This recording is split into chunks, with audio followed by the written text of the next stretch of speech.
بلاش تدفع النفقة عن طريق حوالة بنكية. طيب الناس اللي مسافرة برا يا جماعة، ادوا النفقات لأهلكم واعملوا انذارات عرض بالنفقة، علشان دي أسلم طريقة تقدر تدفع بيها النفقة.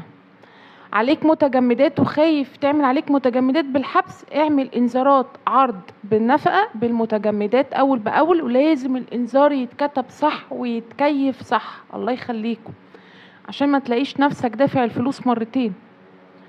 علشان للأسف الحوالات البنكية ممكن ما يتمش الاعتراف بيها قصاد المحكمة. ده أنا عايزة أقول لكم على تركاية كده صغيرة. لو أنت بتبعت الفلوس حوالات بنكية لزوجتك وهي خانت العشرة ما بينك وما بينها وجريت راحت رفعت نفقات، ممكن تاخد الحوالات البنكية دي تعتد بيها قصاد المحكمة وتثبت ان ده اللي انت بتبعته كمتوسط كل شهر. طبعا المحكمة ساعتها هتدي نفقة عالية جدا.